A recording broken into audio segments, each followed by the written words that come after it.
Y una vez que el cuerpo está en forma hay que enfocar la mente. ¿Cómo sabemos si está desenfocada?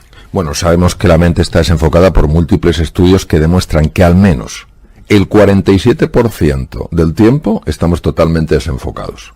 Si esto fuera una cosa anecdótica, no tendría más importancia. Uno se enfoca y ya está. Es que el desenfoque de la mente está asociado con una reducción de la salud, con una reducción de la eficiencia, con una reducción en la capacidad de aprender, de tomar buenas decisiones y con una reducción en la capacidad de conectar con los demás. ¿Por qué es esto? Porque hay un circuito en el cerebro. Uno de mis maestros, el profesor Judson Brewer, es uno de los que más lo ha investigado. Hay un circuito en el cerebro que se llama la red neuronal por defecto. Es la red del despiste. Tiene sus funciones hasta cierto punto, pero cuando estamos en esa red durante demasiado tiempo, hay otra red que está desconectada, que se llama la red ejecutiva central. La red ejecutiva central es la que nos ayuda a estar en el presente, es decir, en el momento, aquí y ahora, recibiendo muchísima más cantidad de información y por tanto tomando decisiones más deprisa. La red neuronal por defecto nos lleva siempre al pasado o al futuro. Al pasado, a ver qué hice, tenía que haber hecho otra cosa, y al futuro para preocuparnos.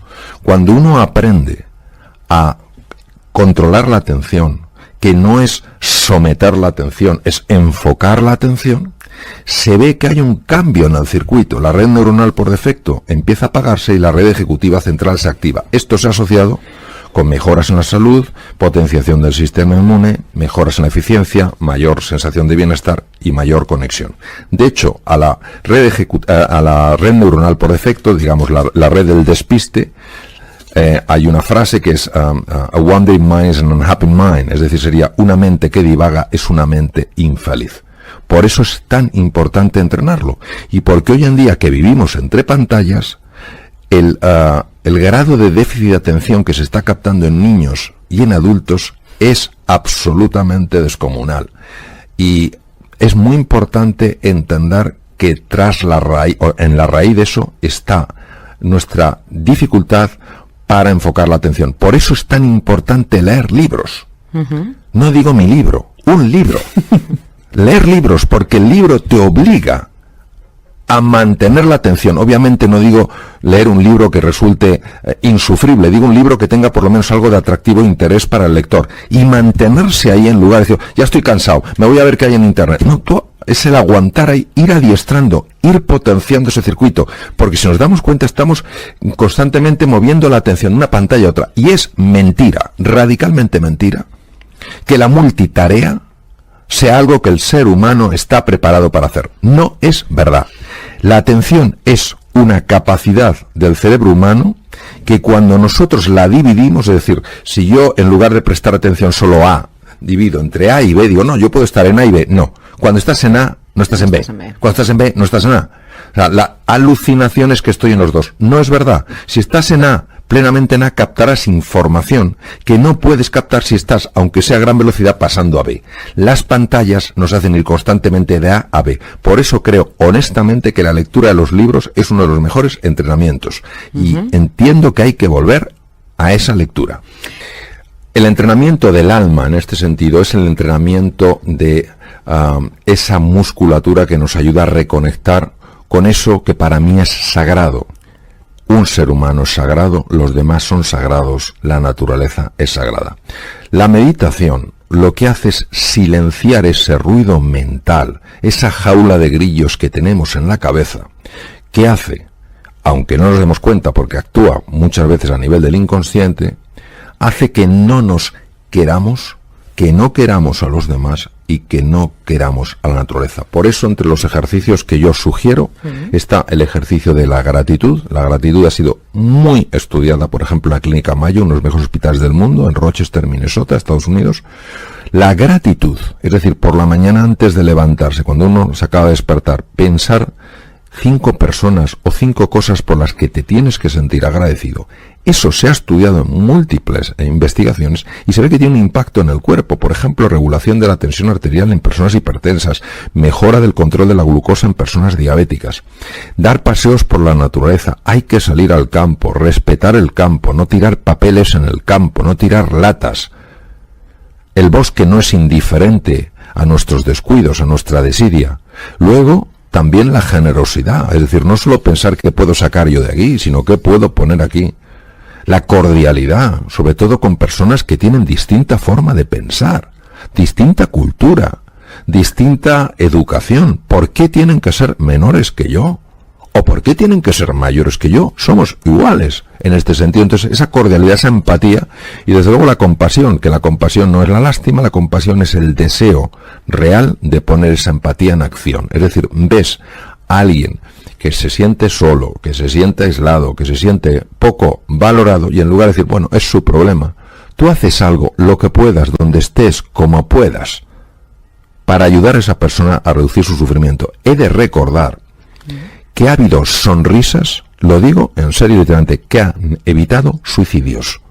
¿Por qué? Porque una persona que está en su momento más bajo, que ha perdido toda la confianza en sí misma y en el mundo, si se encuentra con alguien, aunque sea un extraño, que tenga un mínimo gesto de afecto, de cordialidad, una sencilla sonrisa, quién sabe el impacto que eso puede tener. Y de hecho sabemos, por personas que han escrito en distintos sitios, que una sonrisa, me estoy acordando de una persona que está decidida a suicidarse, una sonrisa por parte de un extraño, en este caso una mujer, ante una torpeza de él, que lo lógico es que hubiera desencadenado una reacción iracunda por la otra persona, lejos de encontrarse con una reacción iracunda, se encontró con una sonrisa. Ese hombre decidió no suicidarse y escribió una carta a un periódico en Estados Unidos explicando su caso. Hay una frase que me ha llamado mucho la atención del libro, que es: si no puedes más, es cuando más tienes que poder. ¿Qué quieres indicar con eso? Una de las personas, aunque soy un poco conocedor de su obra, pero sí me he acercado a mi manera a su obra, es Santa Teresa de Jesús. Santa Teresa de Jesús, Santa Teresa de Ávila, hablaba mucho de esto, aunque no pueda, aunque duela. ¿De qué habla? Vamos a quitar el contexto religioso. Vamos a hablar de un contexto muy humano. Nosotros no somos quienes creemos que somos. Los límites que padecemos y sufrimos en la vida no son límites que correspondan a nuestra naturaleza. Hay una estructura mental que es como una especie de software virulento que hace que nos veamos como no somos. En cuanto empezamos a salir de esa estructura mental, empezamos a rozar los límites. Imaginémonos que estamos cruzando la línea del horizonte. Pues nos entra la angustia, el miedo al vacío, como hace 500 años que pensaban que tras el precipicio había dragones. Y nos echamos para atrás. Pues no, en ese momento donde crees que no puedes más, que tienes miedo, que te sientes incompetente, que te sientes desesperanzado, que te sientes solo, que ves que todo se te hace grande, en ese momento hay que estirar un poquito más, atreverse un poquito más en aquellas cosas que en tu vida tienen sentido. Porque al atreverte ocurre una cosa singular, que es que te das cuenta de que sí que se puede. Y entras en contacto con un mundo que está más allá del mundo mental y que es el mundo real. Y el mundo real es infinitamente más benévolo que el mundo mental. Y voy a poner un ejemplo. En una situación que no es nada fácil, que es la pérdida de un ser querido. Y una persona diría, por favor, el mundo real, a esta persona tan joven, yo hace poco perdí un queridísimo amigo, en nada, se nos fue nada. Dices tú, el mundo real, pero ¿cómo va a ser benévolo el mundo real? No. Nosotros no entendemos desde la mente el mundo real, no entendemos por qué gente tan extraordinaria se va tan pronto. Pero fijémonos lo que puede hacer el mundo mental. El mundo real ves una pérdida, duele, es difícil. Uno tiene que superar el proceso de duelo. Pero imaginemos lo que puede hacer el mundo mental. ¿Por qué esta persona que era tan buena? ¿Por qué esta persona que era? ¿Por qué nos ha ido alguien que era más malo? ¿Por qué no sé qué tal cual? Y nos mete en una dinámica que, lejos de ayudarnos a recuperarnos de la pérdida, lo que nos llena es de frustración, de resentimiento contra la vida, de desesperanza, de sensación de que la vida es algo tan absolutamente incierto que nos supera. Por eso creo que todo acercamiento al mundo real, incluso con sus dificultades, nos va a ayudar a encontrar nuestros verdaderos límites, que desde luego son muchísimo más superior, o sea, muchísimo más, ¿cómo diría yo? Nos damos cuenta de que los límites que nos contienen no son reales en absoluto, es decir, que el campo de juego que tenemos, el mundo de posibilidad y de oportunidad, es infinitamente superior al que creíamos. No sé cómo nos podemos acercar. ¿Algún ejercicio práctico? Hablaba usted del de dar gracias. ¿Alguno más que podemos recomendar a los oyentes? Sí, vamos a ver. Y lo voy a explicar en muy poco tiempo. La clave para serenar la mente solo es una, en mi experiencia, que es el dominio de la atención, que no es el sometimiento a la atención, es el gobierno de la atención. Entonces, la atención hay que dirigirla a el presente, cuando el circuito de la mente errante lo va a querer llevar al pasado en sus lamentaciones y al futuro en sus preocupaciones. ¿Qué es lo que está vivo aquí y ahora? Algo tan sencillo como las sensaciones de mi cuerpo. Sensaciones como puede ser pues lo que yo noto en la mano en este momento, lo que noto en el codo, o la respiración que noto que va haciendo que mi cuerpo se expanda y se retraiga. El simple hecho de llevar la atención unos minutos a esas sensaciones que expresan la existencia de un cuerpo que está vivo en el presente, tienen en sí la capacidad de reducir la actividad de la mente errante, del circuito neuronal por defecto, y activar el otro circuito. Si esto es tan fácil, si esto es tan sencillo, ¿por qué nadie lo hace? Porque desde el punto de vista de la mente condicionada, esto no tiene ningún sentido. Vamos a ver, estas prácticas tienen 2.500 años mínimo de haber existido. Ya en el Bhagavad Gita de hace 3.000 años ya se habla del problema de la mente, pero fue el príncipe Sakyamuni Gautama Siddhartha, el primer Buda, Sakyamuni Buda, el que descubrió que la mente es caótica, y cuando la mente es caótica genera todo tipo de problemas, y que la forma de serenar la mente era el dominio de la atención. ¿Cuál ha sido la dificultad? Porque esto no se ha incorporado antes y porque ahora el mindfulness hace furor en los hospitales, en Silicon Valley, en las escuelas, en las universidades. Porque claro, todo el mundo atribuía esto a algo muy esotérico, muy de la religión budista, poco tiene que ver conmigo, es otra cultura, a mí esto incluso me repele. No, la ciencia empezó a estudiarlo hace 30 años, una serie de pioneros, y dijeron, vamos a ver si esto tan sencillo como es poner la atención en el cuerpo, en la respiración, tiene un impacto. Y yo personalmente, con uno de los pioneros en el mundo, el Dr. Herbert Benson, que fue profesor mío, estábamos en el hospital, en el Deaconess de Boston. Yo estaba en trasplante hepático en aquella época y él estaba en lo que estaba, que era cardiología. Y hablábamos en su despacho, yo había bajado de mi departamento, estaba en el suyo, y me decía, mira Mario, nosotros estamos aplicando esto en enfermos con patologías cardíacas que requieren cirugía. Vamos a ver, cuando hablamos de una extracorpórea hay que parar el corazón, hay que hacer una cirugía, la que sea, una válvula, un bypass coronario, y luego tienen que ir a la UBI. Claro, en la UBI uno de los problemas, y lo sé por cuando yo estaba como uno responsable de la UBI en Estados Unidos, cuando venían los enfermos con cirugía cardíaca, pues la cantidad de arritmias que pueden hacer, muchas no tienen mucha importancia, pero algunas sí son muy severas. Pues el doctor Benson, cardiólogo de la universidad, decía, personas que han practicado esto antes de entrar en quirófano, obviamente no el día antes, se les enseña a practicarlo antes, se les pone a dormir, van a la UBI y estando inconscientes se ve que tienen menos arritmias, es decir, de alguna manera el cuerpo incorpora esto como un recurso. Entonces, claro, han hecho falta toneladas de tinta y cientos de investigaciones para dar validez a algo que ya tenía validez, pero nosotros que somos, yo entre ellos, con una mente tan a veces tan excesivamente científica que no lo creemos hasta que no lo vemos, hemos necesitado mucha investigación científica para descubrir que efectivamente estas personas, los budistas, como también los padres cristianos del desierto en el siglo IV después de Cristo, en Egipto, Siria, descubrieron que para estar bien en la vida hay que serenar la mente, y para serenar la mente hay un camino que es enfocar la atención. Me gustaría saber si dedicar el tiempo, ¿no? Tiempo personal, al crecimiento personal, si podemos decir que tiene unos beneficios reconocidos por la ciencia. Sin ninguna duda. Tú fíjate que nosotros manejamos sin darnos cuenta un esquema que tiene bastantes deficiencias, que es, yo tengo que hacer un montón de cosas para tener un montón de éxito y ser famoso, cuando en realidad habría que invertir el esquema. La clave es quién eres tú. Desde el ser, tú haces y tú obtienes.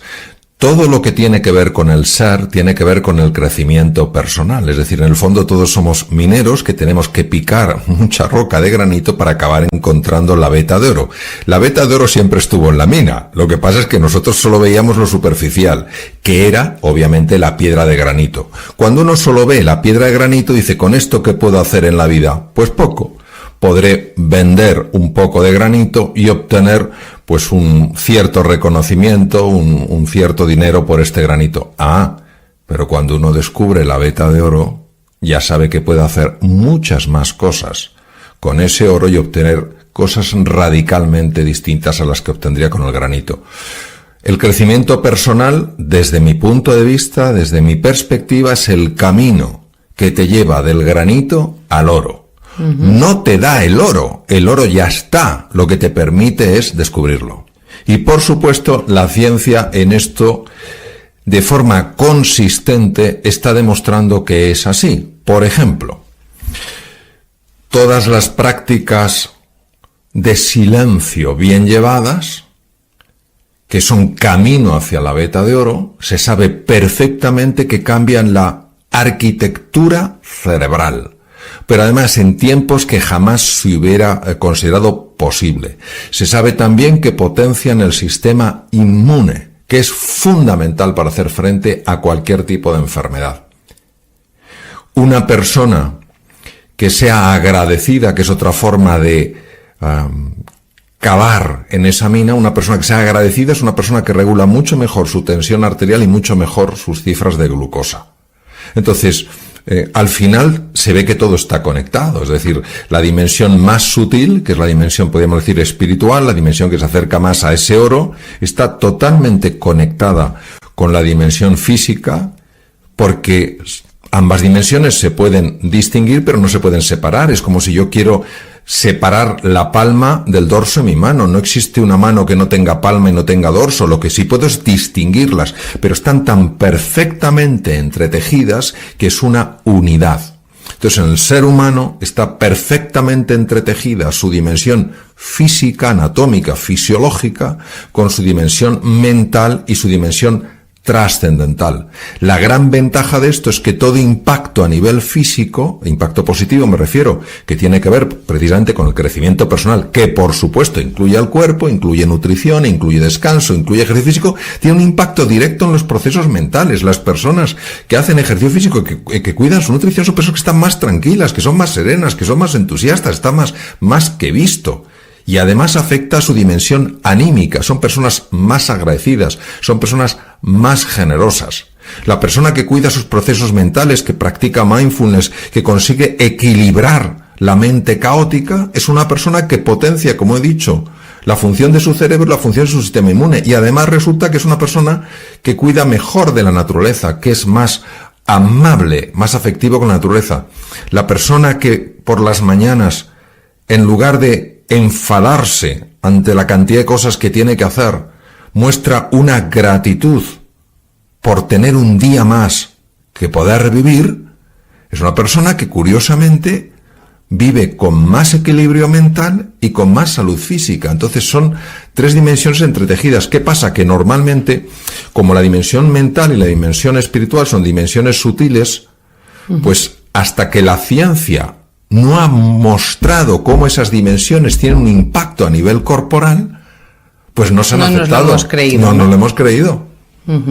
Y a pesar de todos estos beneficios, que me estaba yo poniendo nerviosa conforme te escuchaba, porque es que realmente es brutal, ¿cómo puede ser que sigamos sin sacar tiempo, ¿no? Porque estás hablando de momentos de silencio, momentos de gratitud. ¿Cómo puede ser que seguimos sin sacar tiempo para una cosa que nos da tantos beneficios? Porque la lente a través de la que miramos la realidad es una lente defectuosa. O sea, nosotros nos creemos lo que nos dice la lente, cuando la lente lo que nos está diciendo no es verdad.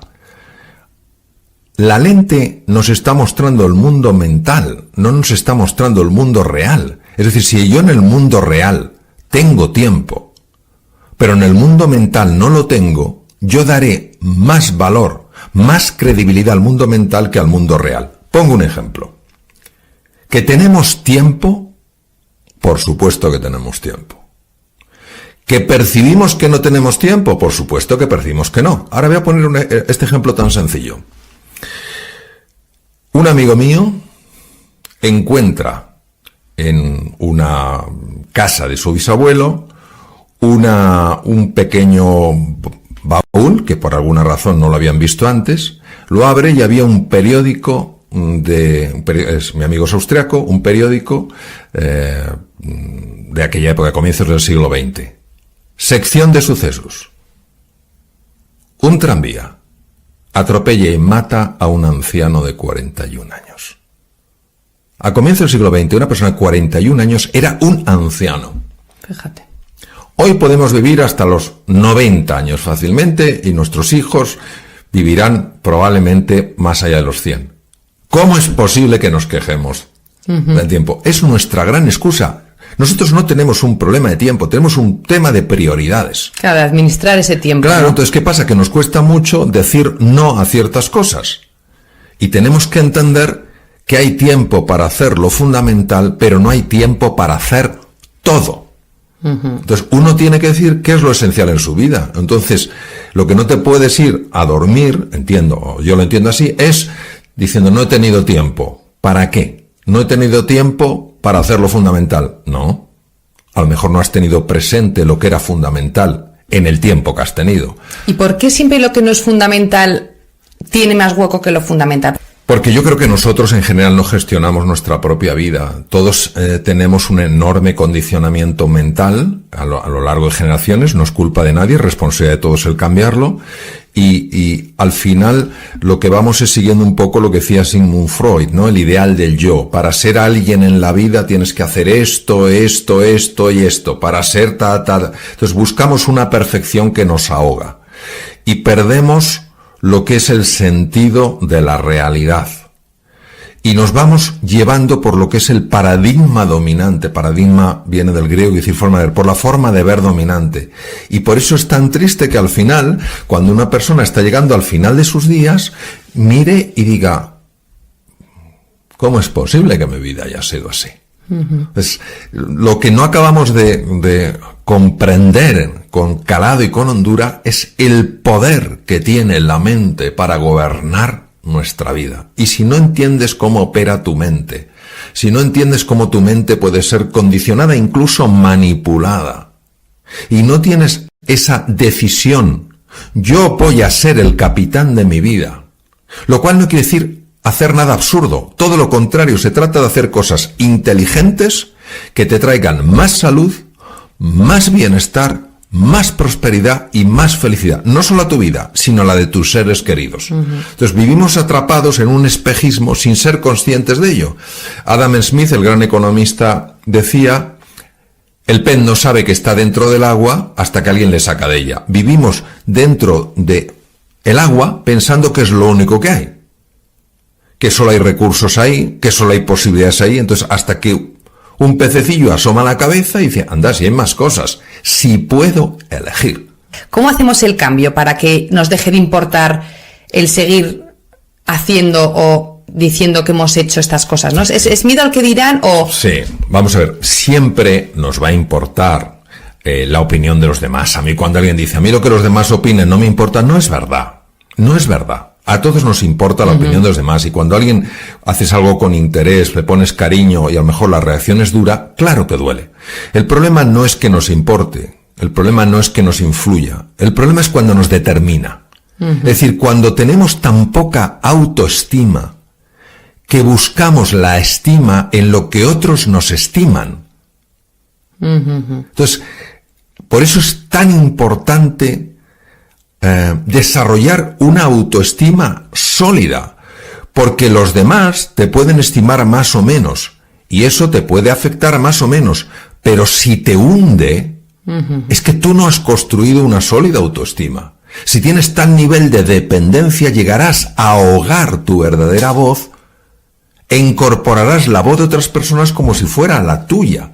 Entonces, en la base de todo es la autoestima, cuánto te quieres, que no tiene nada que ver con el ego, nada que ver, es lo opuesto. Cuánto te quieres, cuánto te valoras, cómo te ves.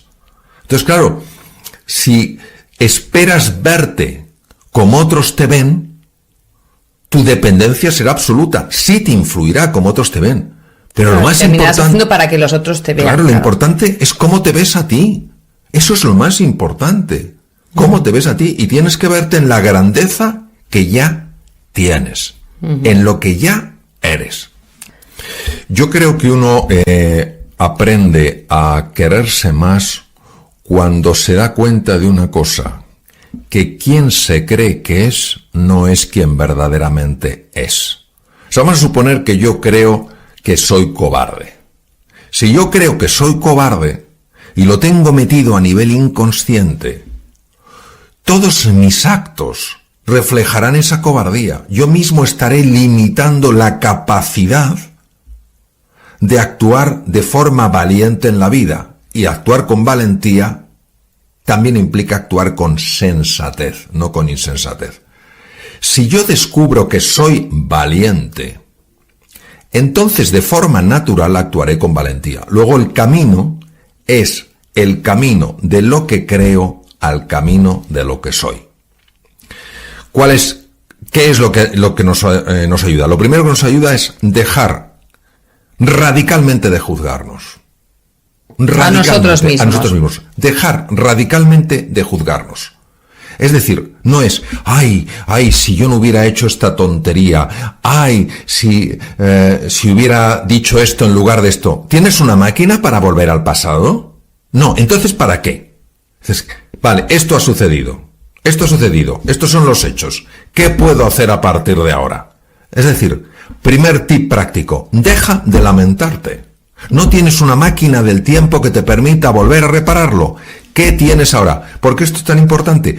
Porque si conoces un poco cómo funciona el cerebro, la interacción con los procesos mentales, la persona que se está constantemente lamentando, afectivamente entra en un estado emocional que por su propia naturaleza bloquea las capacidades creativas del cerebro.